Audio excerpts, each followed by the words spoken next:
This is Jevitty Live. Welcome, everybody.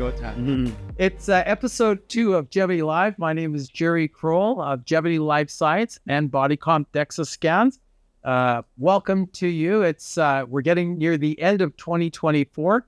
It's been an exciting year, but no more exciting than right now, where I have my guests with me. Legendary Canuck Kirk McLean has joined us on Jevitty Live here, and legendary doctor and longevity enthusiast, Dr. Paul Maximus. We're old friends. We've done this before.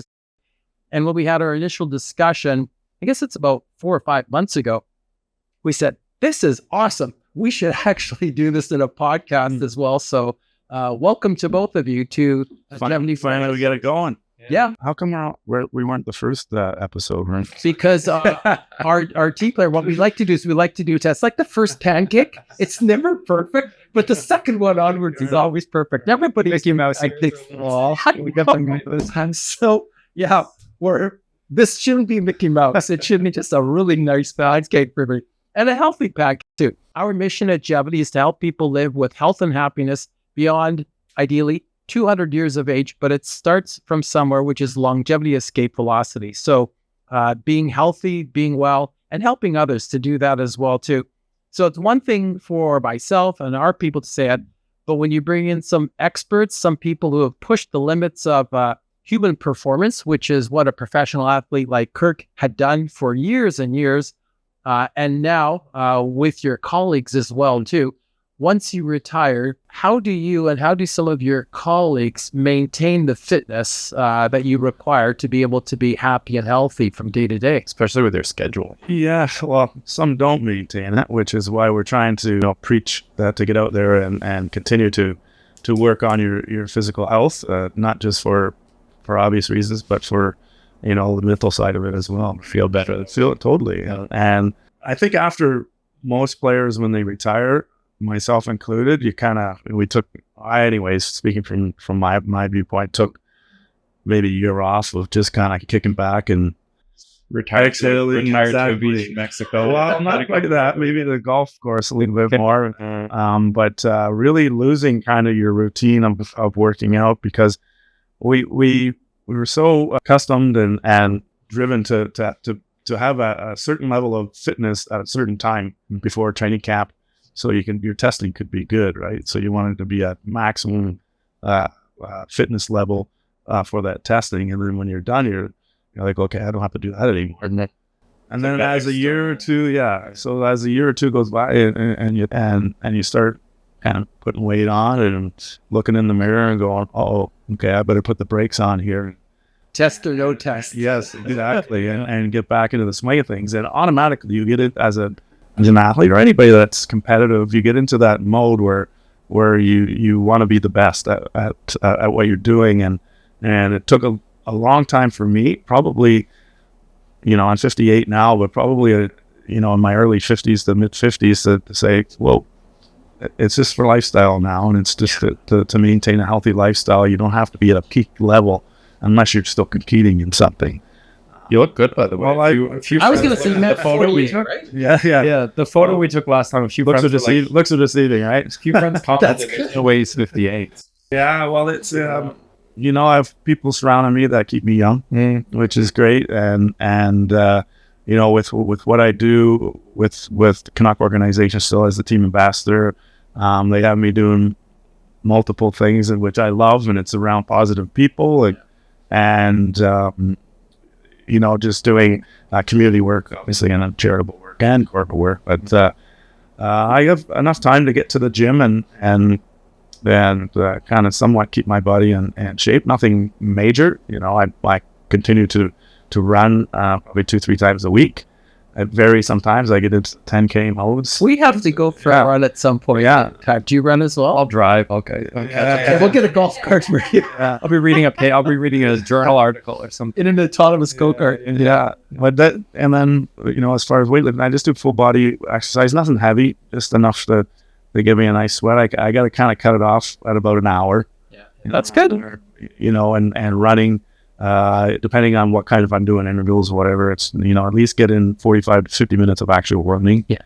But I walk a lot too. I have some friends that are older than me, but I try to get them out in the mornings to walk, and we try to get an hour and a half walk in or so, 10K maybe walk in, to keep their health levels up too. You know, that in the field of longevity, the three most important things they say is adequate exercise, which you don't have to go crazy, excellent food, excellent sleep.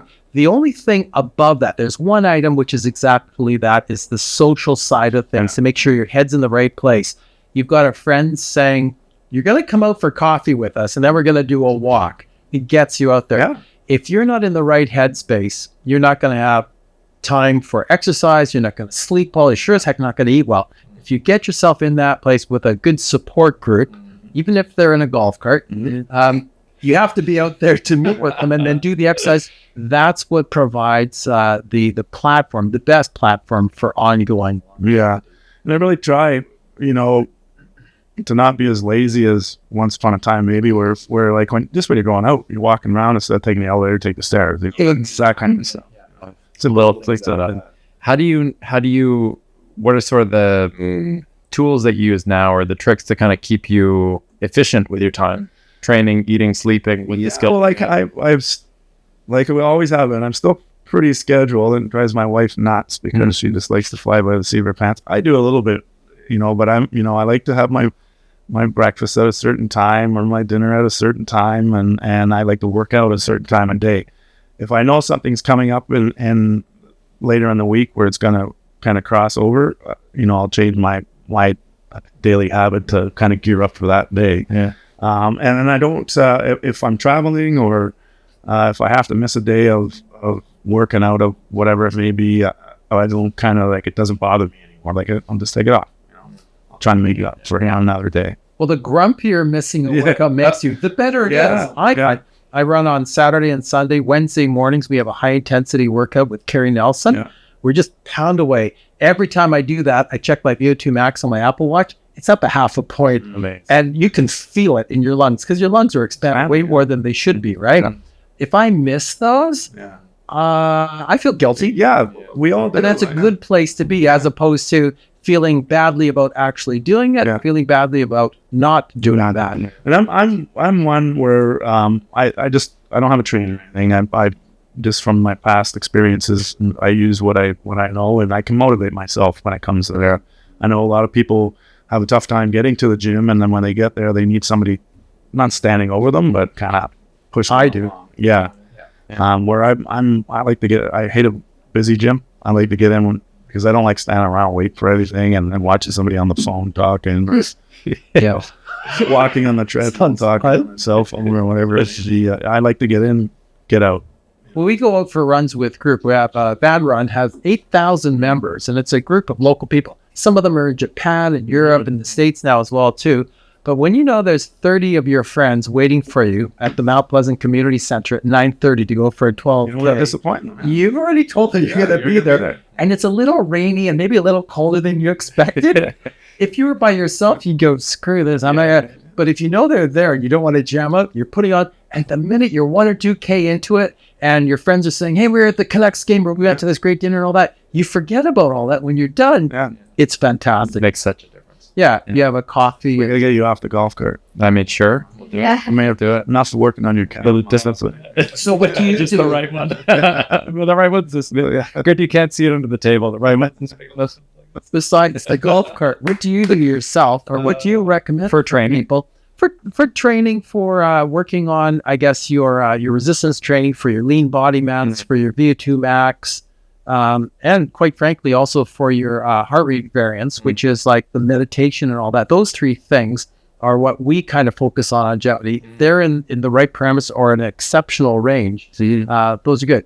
But as Kirk said, motivating yourself to do the resistance, the VO2 max, and the meditation is tough. Yeah, a lifetime ago, I was a natural heavyweight bodybuilder, so it's 45 pounds more than I am now. Now, doctor life just doesn't allow me to do that. And so I've given that up. That was a past life. But I'm still in the gym 4 days a week, 5 days a week. They're usually short, 30 minutes, 4 days a week.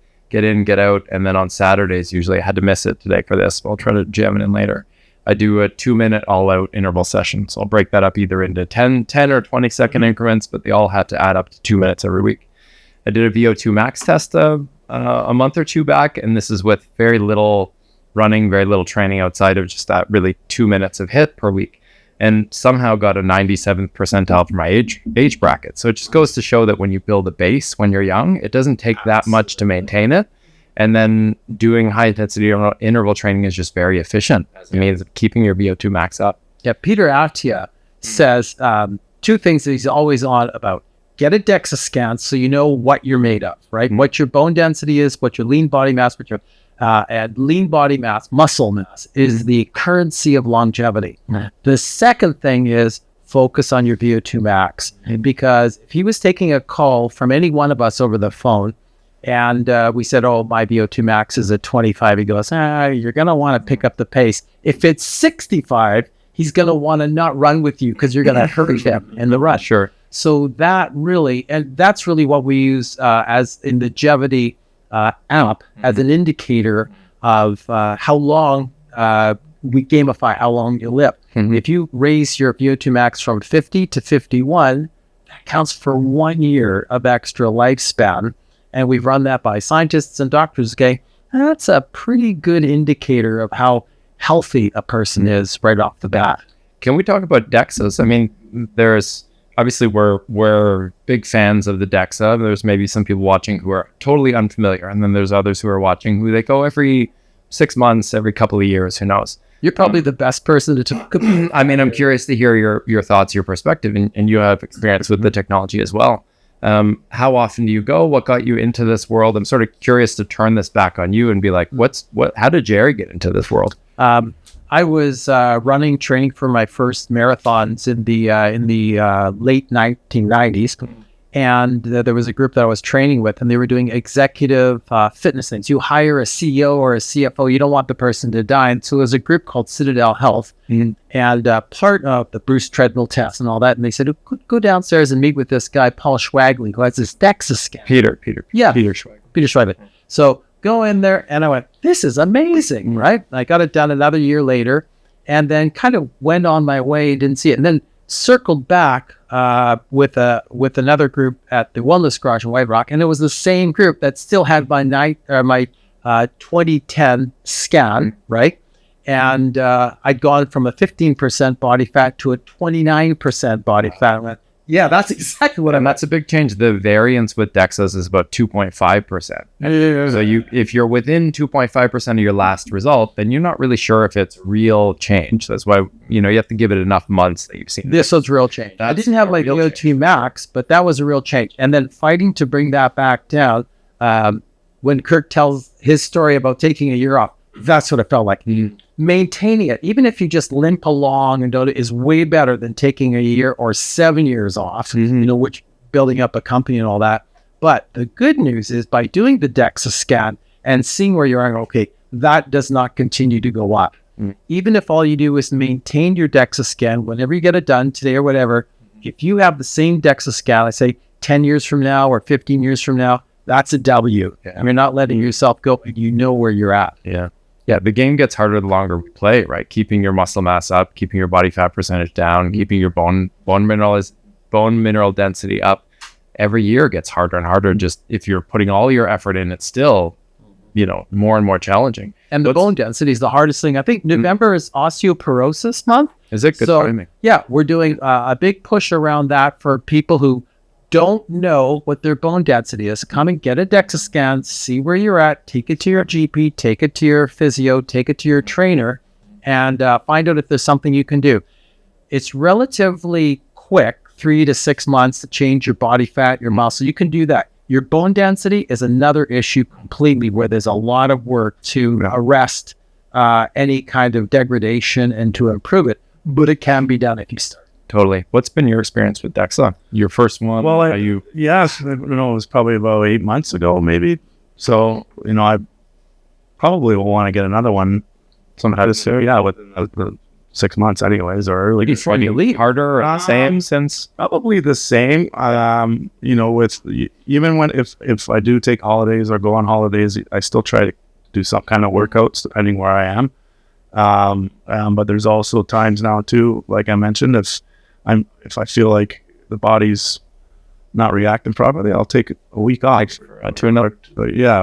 And kind of just chill out and then get back into it again. But yeah, I was like totally surprised that it only took like 6 minutes. And then super fast. And you're fully clothed and you're just taped down to the gurney there, and you just go through the scan, and then you talk about it afterwards. And the bone density thing is huge. My wife, as you guys know, is a cancer survivor, leukemia 2 times. So we got to get her in there. She's she continues to work out, but just to keep up on her bone density. Yeah. If you know what it is, if you measure it, you can maintain it, right? Otherwise, you're just guessing. And that's the thing, no matter where it goes, if you know what you're doing, you can either pick up the pace or go, hey, that is really having a positive. Well, it's such a template to have. Like you said, you have, and you can take these results to your trainer and your nutritionist or whatever, and then the professionals can really help you with it. Yeah, they can. I mean, if you're educated and all that yourself, then you go ahead and that's why we like Dr. Paul here. So the nutrition of the side thing, in talking to the doctors and the scientists who are working on longevity, and they want us to have strong bones, less body fat, and more muscle mass. They always say, exercising, resistance training for building up muscle, but diet plays a huge part of this, like getting the right kind of protein. What is kind of your general observations on that? The tough thing is that everybody knows what they should be eating more of. There's nothing I can say that would surprise anybody listening to this. You need to eat less processed food. You need to eat more whole foods, more protein, maybe less carbs and fats, depends on the type and if they're whole foods and if they're, the quality of the diet. Everybody can kind of recognize when I've been stressed, I've been busy, haven't been meal prepping, I've been eating out a lot and on the fly. And that's why your body composition is going in that direction. So there's nothing really from a macronutrient perspective that would be revolutionary that I could say, other than that most people are not getting enough protein, whether vegetarian or not. I hadn't thought that. I was, and at least for an optimal body composition. Like when you look at the recommended daily allowances, people are meeting their minimums, but the minimums are so low that they don't really reflect people who are active. An optimal body composition, a positive nitrogen status. So you want to be getting in, if you're looking to build muscle, you need more nitrogen coming in than that you're turning over and wasting. How many grams of protein per day is a general for a male or a female? In general, we say 1 gram per pound of lean body weight. Right. And lean body weight's important as a distinction, because when you get the DEXA scan done, of course, you know what your lean versus your fat weight is. And so that number in grams, ideally to aim for. If you're looking to put on muscle, then you might be aiming higher than that, even to the tune of 1 gram per pound of body weight. Back in the day, I coached for Precision Nutrition Online. There was a muscle building wing of our online training.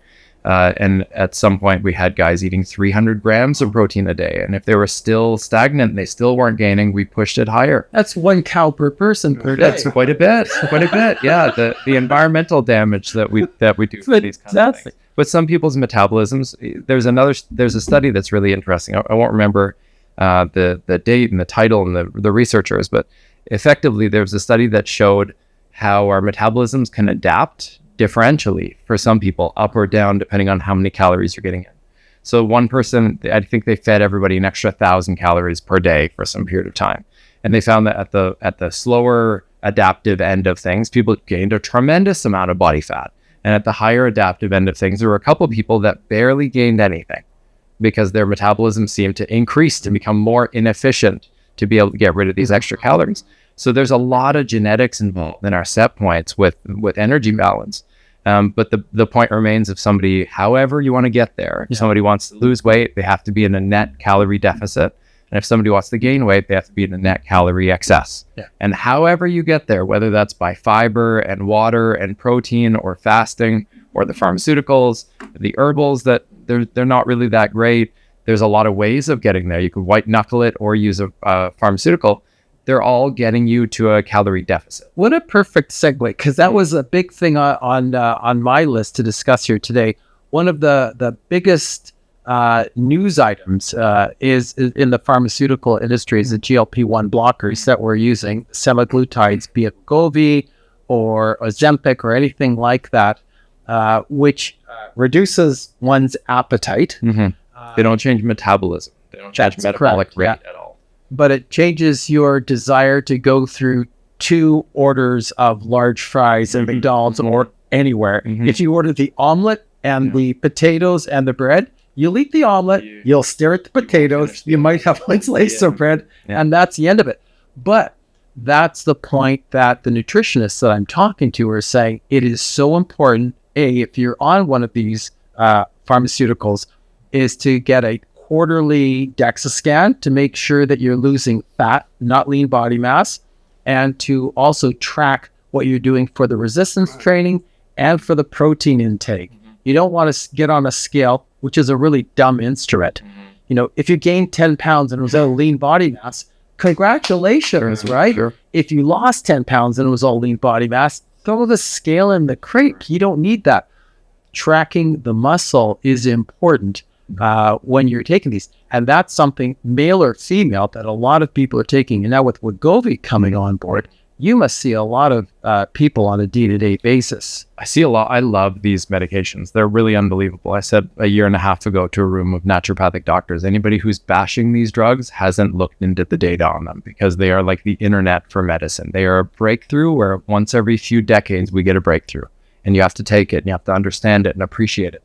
There are downsides. Of course, there are downsides. You have to know how you're getting into this calorie deficit, because effectively they make fasting easier. They don't change your choices necessarily for the better. They don't change your macronutrient split for you. Although some people, if you feel nauseous, you might not want to eat proteins. Then you might be fueling this kind of, I'm just eating less, but it's all carbohydrates. Regardless, ice cream. Regardless, your macronutrients and your quality of the diet still has to be good. But it effectively is a buffet feeling in an injectable. Yes. And so I tell people that already all of us have GLP-1. We all make it endogenously. It's part of the human physiology. Every time you eat a meal, any meal, you get GLP-1 produced for about 20 minutes to a couple hours. And that's why 20 minutes after you eat, you can eat dessert, because it didn't last that long. It wasn't that strong. You're hungry for dessert. You take Ozempic, and it's effectively a modified version of GLP-1 of the same, once a week. And there's a million other drugs. So fill in the blank. GLP-1, let's call them as a general category, or G agonists is the better general term, because there's other derivatives coming in the next 5 years. But if you take one of these G agonists, they effectively make you feel like you just left a buffet.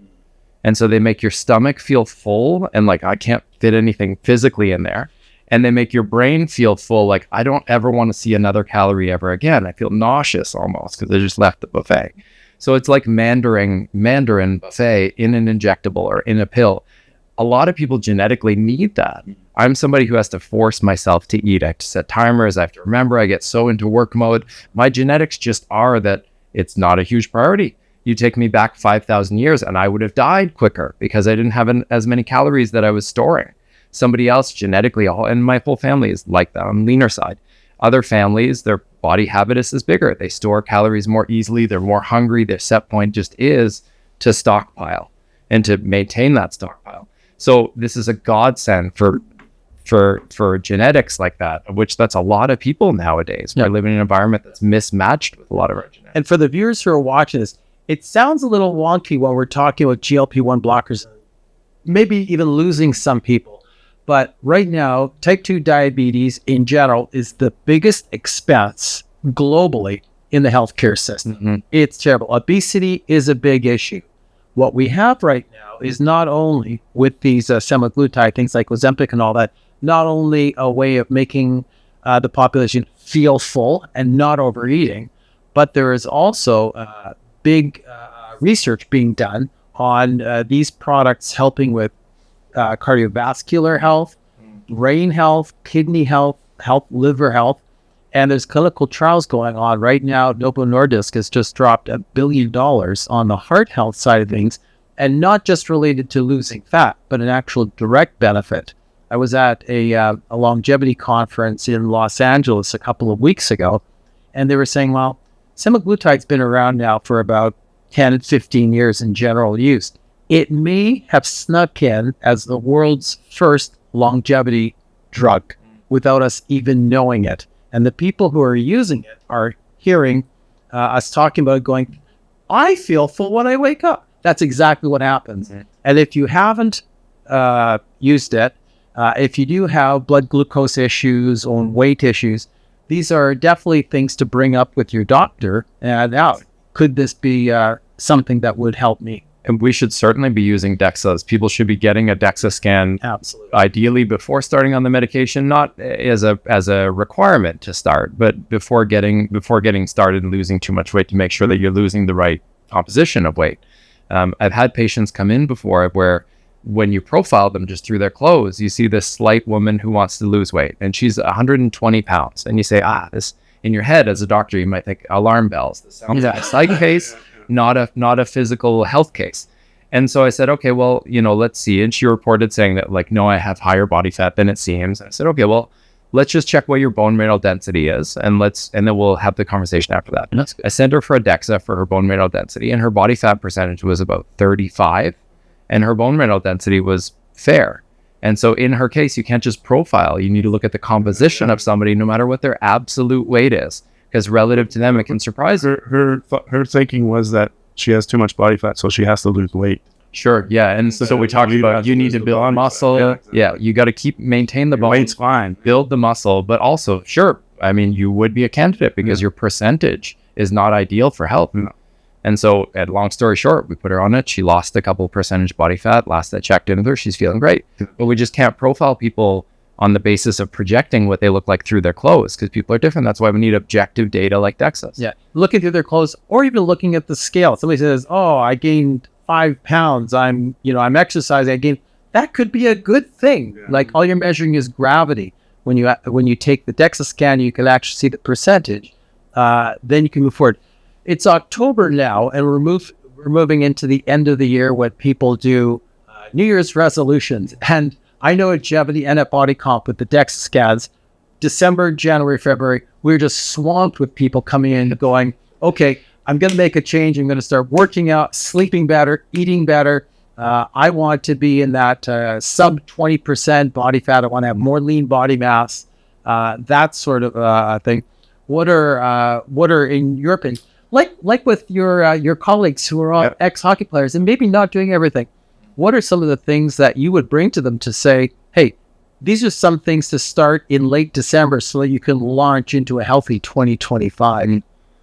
Well, I mean, obviously diet. I mean, and a lot of it has to do with either what they're eating or drinking. Alcohol is a big one. Socially, most of the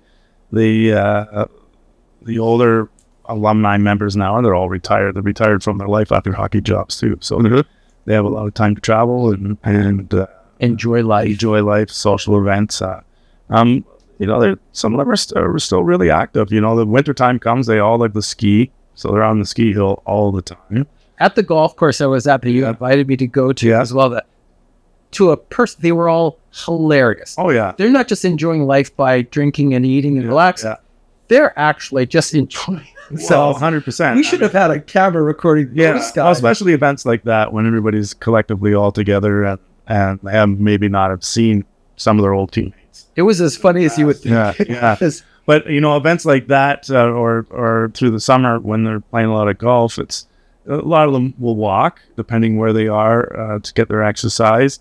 But not a lot of times that gets negated afterwards with the 19th hole type thing, right? So you just had your workout, and boom, you go in, you have a few beers and a hot dog or whatever. It kind of goes right down the drain.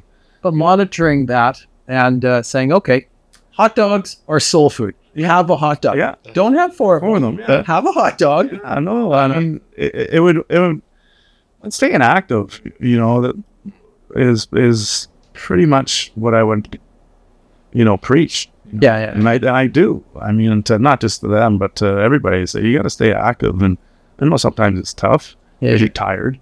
Yeah. Whether because your work schedule is crazy or whatever it may be. But little things like my wife and I try to do as much as we can. We don't always do it, but even after dinner, go for a walk. It helps. Yeah, and it doesn't have to be for hours. It can be 45 minutes, half an hour, whatever. Yeah, exactly. That's good. Little things like that. And for the not for the retired professional athlete, but for the general public, male or female, as we're getting into the time for people making New Year's resolutions. Health and wellness, not fitness, but health and wellness is usually at the top of everybody's list. What are some of the points that you'd like people to consider so they can get ready for that? The most expensive things you can. Yeah, right. I mean, I'm tempted to go back to the weight management picture and, socializing and Christmas and end of year stresses. These are a time where people tend to gain a couple of pounds. And then in January, we kind of put a flag in the ground and say, enough is enough. I'm now turning it around. We do this every year. So a different approach needs to be had. And New Year's resolutions, of course, are great. Have a resolution every day, whether it's New Year's or not. We shouldn't bash or necessarily celebrate them. They're fun to have. But to try to be consistent throughout the year, I think that maybe we're up against a lot of challenges culturally when we have this kind of upswell of social events and stress and cheap foods and reward. We're kind of getting into holiday season right now. So Thanksgiving. True. So, Tomorrow, myself included, I'll be indulging. I love my turkey and stuff and all that stuff. So you have to do that. You can't not do that. Yeah, like you said, but people will binge. You know what I mean? Sure. Maybe hold off on the binging. You know what I mean? Yeah, you can eat healthy, that kind of stuff, but you don't have to go nuts for a week or whatever, or 3-4 day weekend. You can still slide in, a healthy lifestyle of a workout or whatever. Yeah. Extra percentage changes like that. If you have a big meal and you just sit there and go to sleep, not good. No. Big meal, 30-minute walk with a bunch of friends. Yeah. First of all, psychologically, that's awesome. Yeah. You'll never forget that. Second of all, physiologically, makes a huge and you'll absolutely, and you'll feel it. Like you'll get up and you're full, and first thing you want to do is go hit the chair and get the clicker and watch football or whatever it may be. And, have you been spying? Yeah. But I'm that type of guy. I like my vittles, right? I like to eat. Yeah.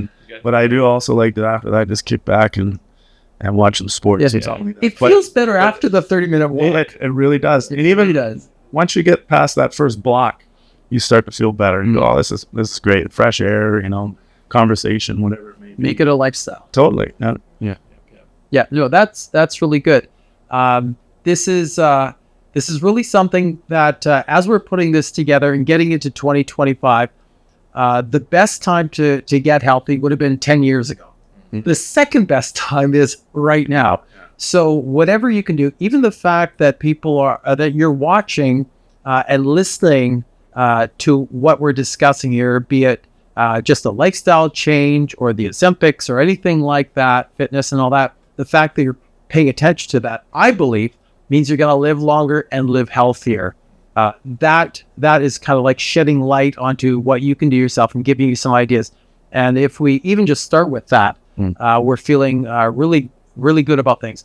Bodycomp.ca is our website. We have 4 clinics in the Greater Vancouver area, one of which I know you've been to the Richmond Olympic. Have you been to the Richmond? Yeah, that's great. Beautiful. It's like a James Bond movie when you go in there. It's an absolutely spectacular facility. We're also on Broadway and also in Surrey. If you're concerned about getting a scan and seeing where you're at and going, oh, I'm not ready for that, as you've said, get it done now and then work on things like a 30-minute walk after meals and stuff, whatever you do, and then track it in 6 months or a year. If you're taking something like Ozempic, definitely, myself as well too, quarterly, and everybody that I know is taking it quarterly so you can manage that. That's always good. And whatever little things that we do to maintain and improve our health, that's really good. And it's not when you do go take the DEXA scan and afterwards get your results, whatever you're going to work on, it's not a sprint, right? I mean, you're not going to. It's a marathon. It's a marathon. Yeah, you're not going. Rome's not built in a day, right? You don't want to go out and try and fix yourself in a week or two. I mean, take the whole year to do that. Yeah, but start the marathon sooner rather than later. Exactly. Yeah, it's everybody has their own pace in the marathon too, right? That's correct. Yes. As my group is a marathon group, and we always tease each other because the Victoria Marathon is tomorrow in Victoria. So they'll say, okay, what's your strategy here? I say, well, what you should do is start out hard, okay, pick it up in the middle, and then hammer it home, right? Which is the most idiotic thing I should say. So they get the point. Go to 32. Just try to maintain 32. And if you have a good 10K in you, take it. But for these people, as with your health and wellness, the most important thing is getting started and doing the training, which is as easy as the 30-minute walk 3 or 4 times a week. And it's like anything else. There's a time like where you get over that hump and then it just becomes, it just happens. You don't even think about it. It becomes lifestyle. You get miserable if you can't do it. Exactly. Sounds good. I'd like to thank Kirk for being here with us, Dr. Paul as well. Always a pleasure, you guys. We should do this again annually, and we'll see what happened in 2025 if we manage to bend the arc of Canadian health and fitness. So we'll be back on episode 102. That's One. That's right. And we'll get to hear how your turkey was. Too. So that's very good. I'm Jerry Kroll of Jevitty. I'd like to thank our production crew as well, too, for being here as well, too. That's a wrap on episode number 2. And we'll see you again on Jevitty Live. Thank you very much. Book your annual body composition scan at bodycomp.ca today.